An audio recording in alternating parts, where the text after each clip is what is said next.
Governor Jindal, just an honor to have you here. Thanks for coming. Well, it's an honor to be here. Thank you very much for having us. Absolutely. Okay, 15 candidates. Here comes another debate. What's the formula for Governor Jindal? How do you plan to try and stand out tonight?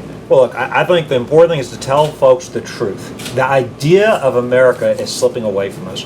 $18 trillion of debt. Planned Parenthood selling baby parts across the country. Our president won't declare war on radical Islam, does declare war on trans fats. We've now created a new entitlement program. We can't afford the government we've got. We're about to allow Iran to become a nuclear power.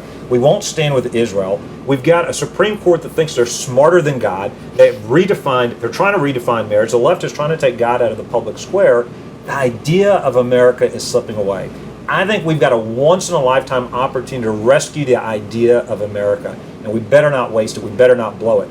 Ronald Reagan, almost 30 years ago, he rescued the idea of America by standing for conservative principles.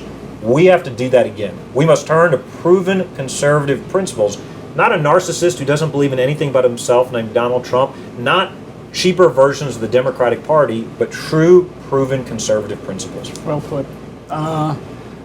Give me a quality that you possess that you think really is what has you stand out from the rest. Look, I think we've got the backbone, I think we've got the bandwidth and the experience to get this job done. Everybody on those stages tonight are going to say that they want to shrink the size of government. I'm the only one that's done it. We've cut our budget 26%, 30,000 fewer state bureaucrats. Every Republican talks about it. We're the only one that has actually done it. What makes us think that if they haven't done it yet, they're going to do it when they get to D.C.? We need a Republican Party that stands for our principles. I think voters are angrier at the Republican Party than they are at the Democrats. At least the Democrats are honest socialists. We have a bunch of lying conservatives in the Republican Party. I think the thing that sets me apart is I got the backbone to get the job done. We've done it in Louisiana. We'll do it in D.C. We're not just talking about it. We'll actually do it. Got it. We hear Hillary Clinton is going to be watching tonight's debate very closely. Any message for her?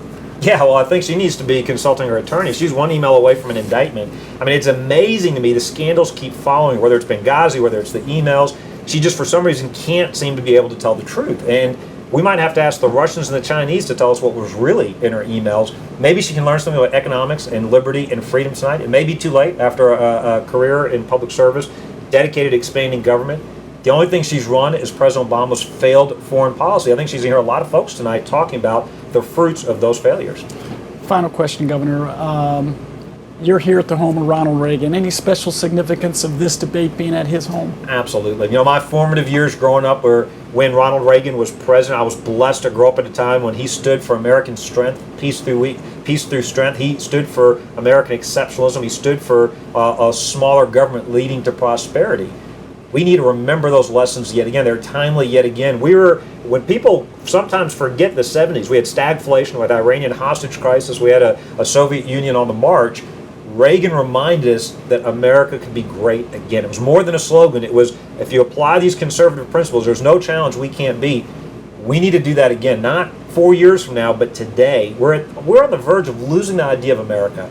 The idea of America has created more wealth than any other civilization in the history of the world. It has done more to fight for the defenseless, more to fight for freedom than any other civilization in the history of the world. Ronald Reagan reminded us we were that shining city on a hill, but he also reminded us it wasn't inevitable.